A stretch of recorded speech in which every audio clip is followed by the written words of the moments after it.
Why don't you introduce us today? No, you do it. You Okay. did such a good job. All right, guys. Thanks for coming back. And hopefully you were with us for the live on Facebook, but it's okay if you just listen to this anytime because we're here for you. My name is Garrett Willie. And I'm Christina Hall. Yep. And we are purposeful in life. We hadn't practiced that before, so it didn't work out. No. So today, this last episode of the day and for the month, we're talking about why statements in business. And a lot of people, I think, can understand, yeah, you can have your own personal purpose in life, but do businesses really have a why statement? And is it important to do that as well for your company? We believe it's essential for yourself, obviously, but we also think it's important for your business. And that's why our Purposeful and Life podcast mission is to help individuals and organizations find their purpose so that they, the individuals or the organizations, may live a fulfilling and inspired life in and out of work. And we created that purpose or mission statement for the podcast because we also want to help businesses, because the businesses are full of people, right? Yes. And the people in the businesses, it's not just the people working there, but also the customers, right? We want the people working there to feel fulfilled. We want the customers to actually feel cared for. And with this statement that we keep on rolling through and saying, yes, you have to serve other people for it to be a true why or purpose statement, the same thing with business. If you're just doing it to serve yourself, like to increase profit share for the stock shareholder or commissions for the individual or whatever, then the customer, the consumer ultimately feels that and knows it. And that's what I think anyways.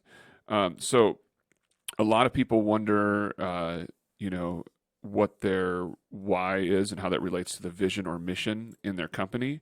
And I think the easiest way to look at it is that your why is like a foundation in a house. The foundation of a house has a big concrete footing underneath it, and that supports everything else in the house, the walls and the structure and everything in your home that you live in, right? And I have a why statement, and I'll share mine. And I'd like Christina to share hers, and we already mentioned the podcast one. Mine is to teach and mentor individuals so that a positive impact is made in their lives and those they influence. Okay. And mine is to help and mentor individuals through my own story and my passions for holistic health and social well-being and community so that they may take action to fulfill their purpose and their own potential. Yes. So reason I brought that up and I wanted to say our why statements is that they can be a little clunky.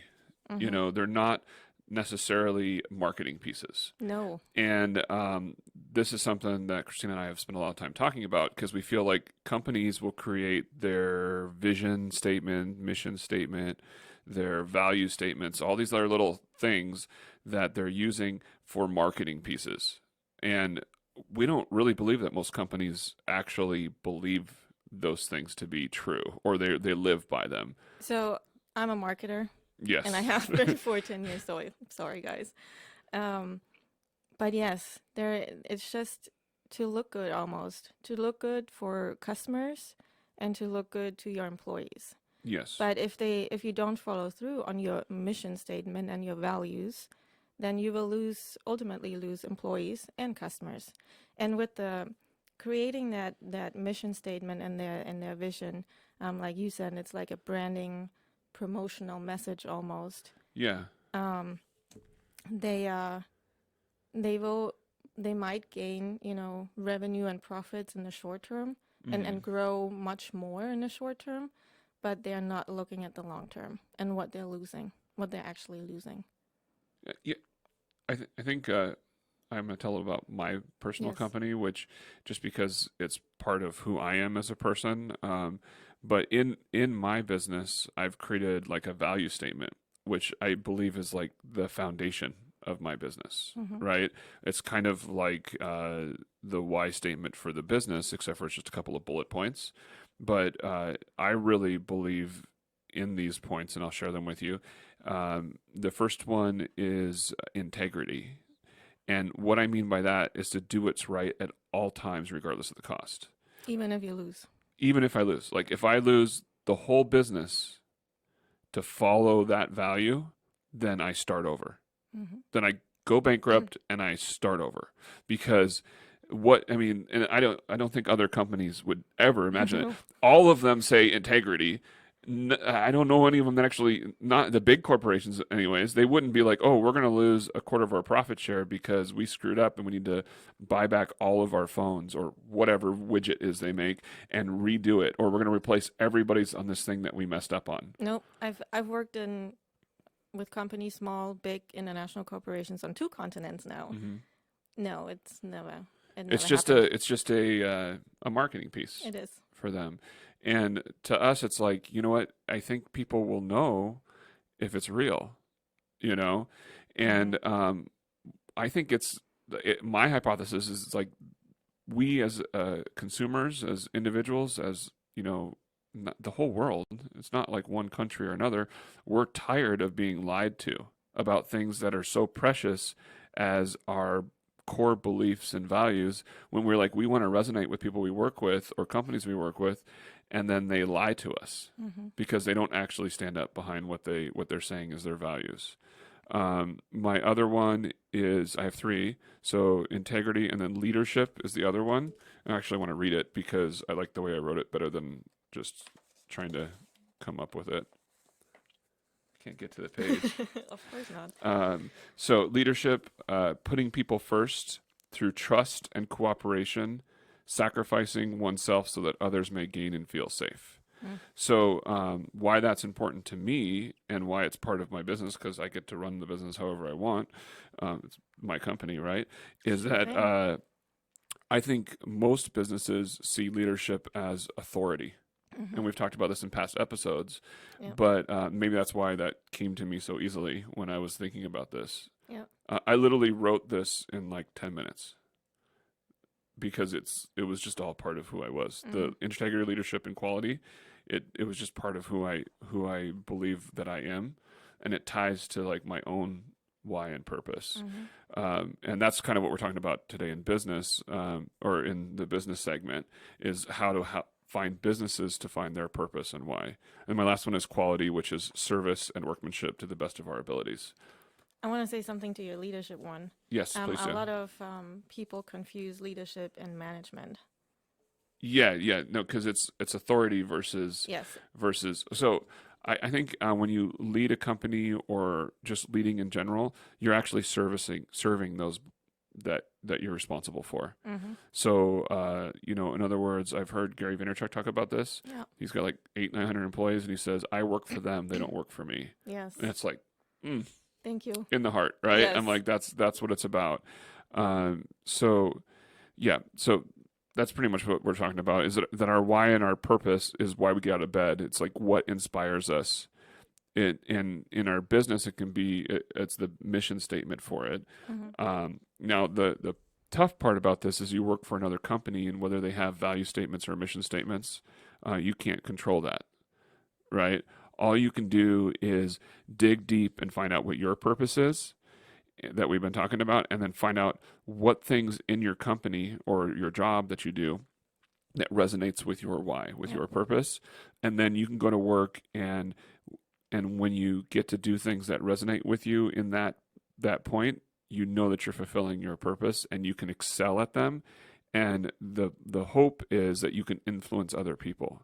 Even if it's just with, like, you can work with a company that has 100,000 employees, but you work in a team with 8 or Mm-hmm. 6. So if you can positively influence them and then maybe go beyond that, and it might take 2 years to positively influence them. It takes patience, you know, Patience and time. and time. Yep. And then the vision part. Yeah. Vision is a long-term future of what you see yourself Mm-hmm. as doing.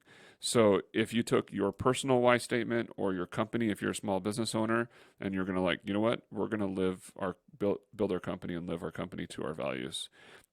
If you're living your purpose, a vision is what is that going to look like for yourself and for the world, you know, 10, 20, 30 plus years down the road. Because that's what a vision is. It's like, can you impact those around you? Do you have like a vision of what you want your future to look like? Yes. Please do No, tell. I'm not gonna tell. But I do wanna.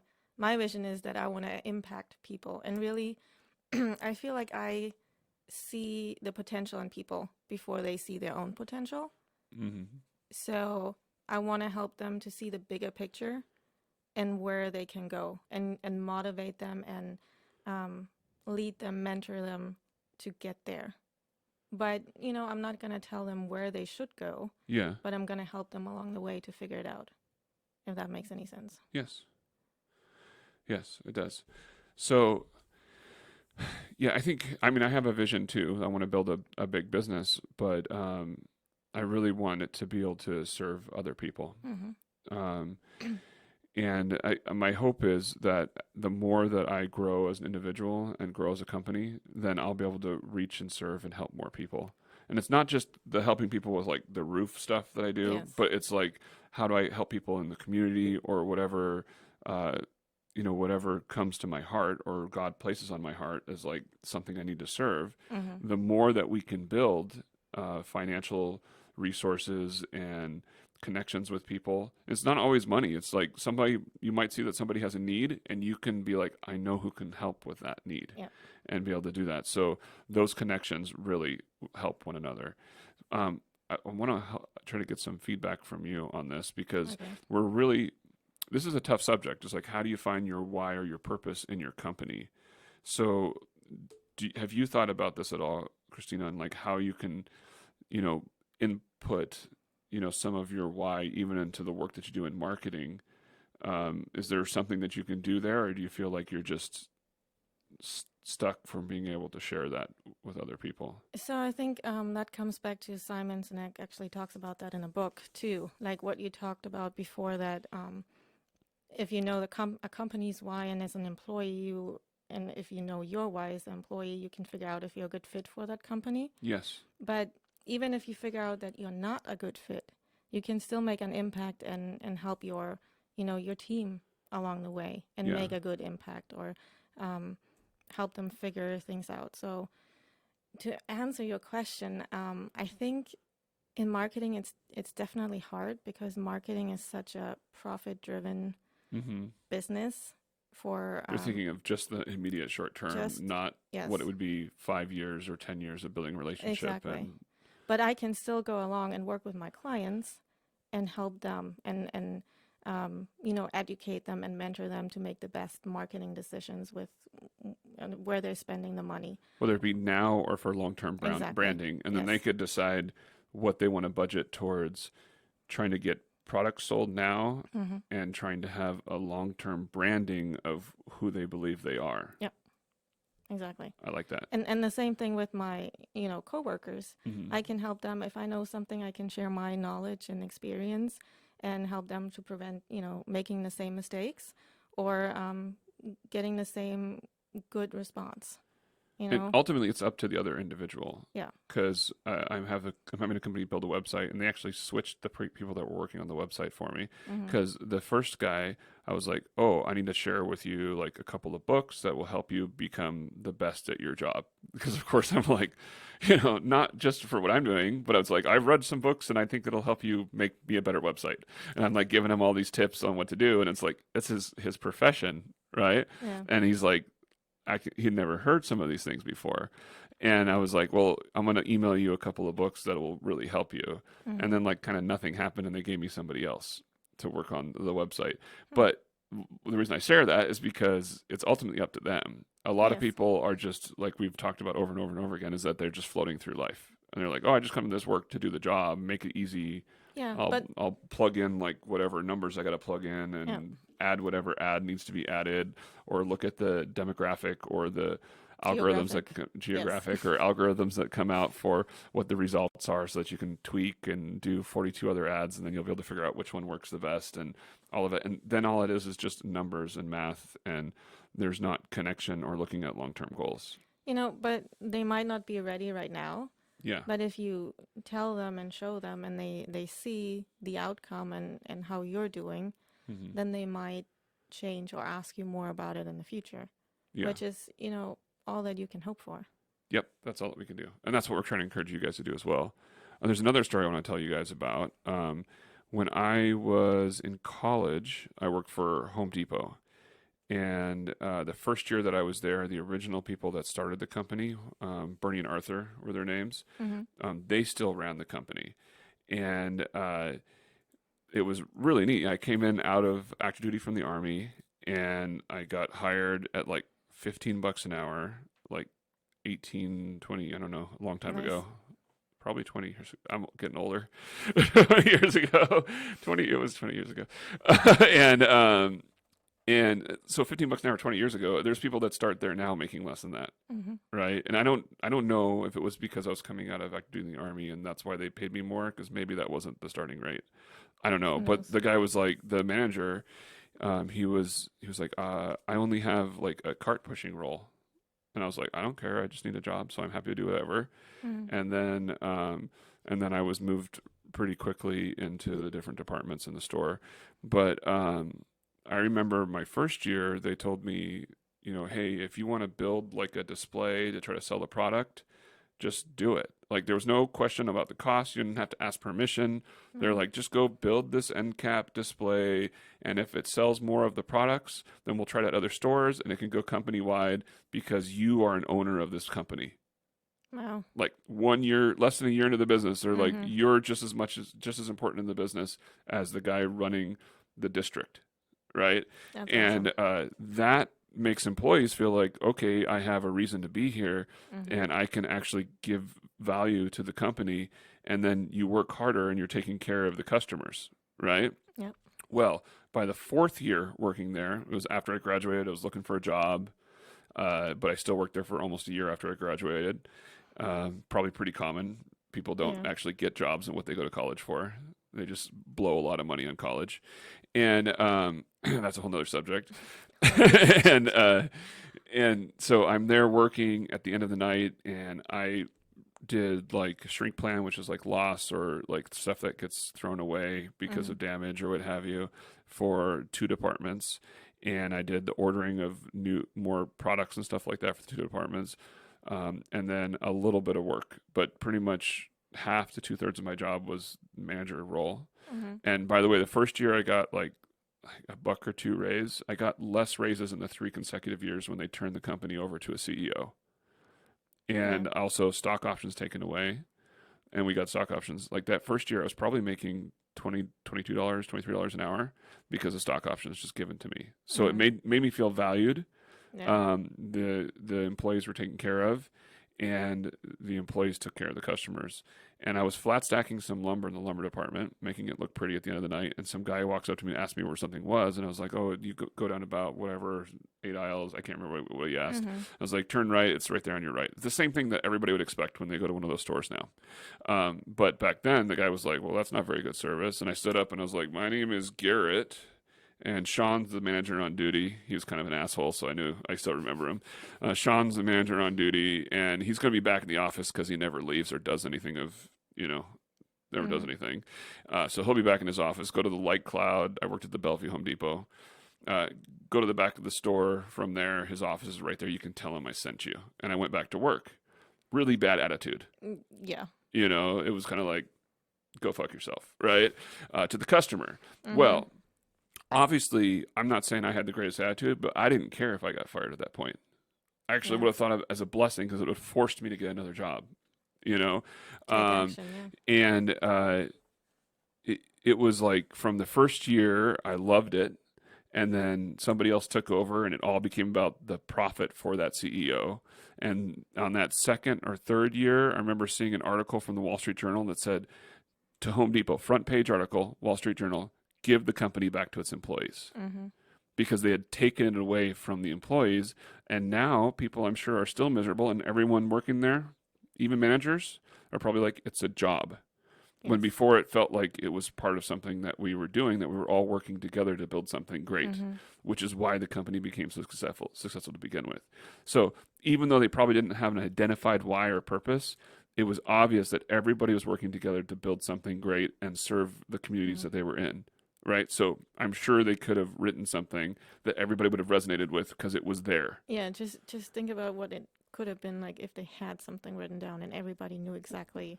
And if they had Yeah. hired someone to lead it, that wouldn't been his Yes. pay wouldn't have been based off of the profit margin going up when they'd Mm-hmm. already built hundreds and hundreds of stores a year and they were saturated throughout the country. They didn't like stock options grow because of growth of a business. Mm-hmm. And when the business would go from hundreds of stores a year to dozens, they're not going to get that stock option growth. So his only way to create profit was to take it away from things that existed in the company, which was benefits for employees. Wow.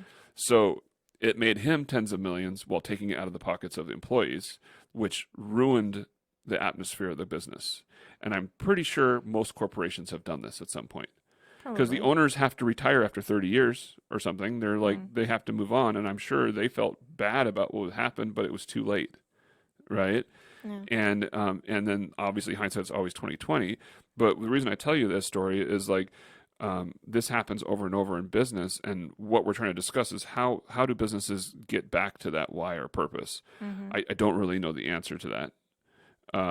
Other than you as an individual finding it for yourself and trying to live it for yourself. Yes. And it doesn't matter, like we said before, if you like the company you work for, or you resonate with their why or their purpose. But as long as you have a why, you can always make it work. Not that you have to stay there, but we don't tell you to quit either. Yeah. Because the why is your purpose, your cause, or belief that drives you or the organization. Yeah. And it might be easy if you work for a nonprofit, like a cancer care society or something like Mm-hmm. that, or like it's not easy, but it's possible when you run your own business or have influence over a company, like you're higher up. But even as an individual, you have the team that you can influence, and if you're a manager, what can happen is you could make your team the most sought after team because people are like, wow. And you have to like resonate your why with what the company's principles are. But if you were able to take from that and derive your own system, right, that's going to be like, this is what the purpose of my team is going to be. And this Yeah. is how we're going to serve each other and our communities and our customers. Mm-hmm. And if you like it, stick with us. If not, I'll transfer you to another team. Like if someone had the cojones to do that, they would actually they'd have to stick through it, right? Yeah. It probably wouldn't be easy, just like building a business, but they would be able to find so much more success. And I can't guarantee their success because it takes patience, Yes. and who knows what that patience number is. I started my business in 2011. I just started seeing success in the last year. Mm-hmm. And I saw little successes, and it might sound like success if you make $20,000, $30,000, $40,000 on something, but when you have hundreds of thousands of dollars of business expenses, there's Yeah. ups and downs, and every business still struggles with that and sees it. And those of you who own a business understand that. But nonetheless, the success comes from persistence and from developing yourself and those around you. Yep. And so that's, I think, what we're trying to encourage, or the overall theme of talking about finding your why in your business. If you have your own business, just do it. Yeah. Do it anyways. Just do it. Do it Do anyways. it anyways. Do it anyways. If you have a team that you lead, then make that your mission. Like what tasks you're going to do to be able to build a team. Maybe come together with your team leaders or your team and be like, let's find a purpose for what we're doing. Mm-hmm. If you're a cog in the wheel, like a member of the team, just try to give your best. And then when someone notices, share with them why you're doing what you're doing.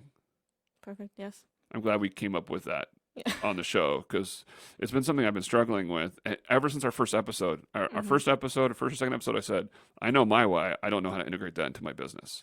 Now you So know. in the last couple of months that we've been doing this podcast, it has made a huge difference because that is the process that I had to go through.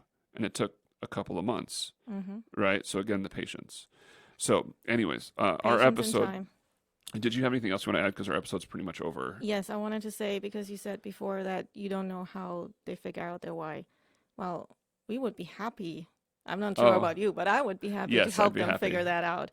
Especially that- for a small business or a team, Yes. Yep. And we want to work with you. And to begin with, we just want to find a way to serve. Mhm. In the long run, we could see that this could become like a side thing that we could do for monetary because it takes a lot of effort on our behalf. Yep.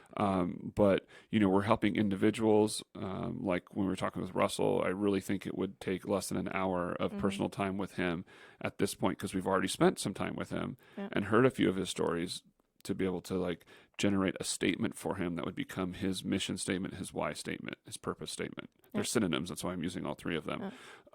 But that means like in 3 to 4 hours with an individual or with a team that it could be really developed to be able to figure out the why or purpose statement of that individual or that team, which then you have something to work towards and aspire towards, and to use that celery test that we talked about a couple episodes ago. So you can go back and listen to that on what steps am I doing in my life right now that actually fulfill that purpose. Yep. So thank you for joining us. Thank you, guys. Yeah, thanks for joining us on Purposeful in Life, and we hope to see you again on the next episode, which will be in August. In August, yeah. Jeez. Okay, so we're here for you. If you need us, look us up on Facebook. My name is Garrett Willey. You can find me on Facebook, and then Christina Hall is there as well. And then what's your website? Joyfuellife.com. Fuel, Yes. fuel, like You gas want in to your car. fuel your life with joyfuellife.com. Look her up there. She's got some good insight, and she's available for you, and so am I. And we'd love to hear from you. So leave us messages on any one of those resources. Yep. Thank you very much. Thanks.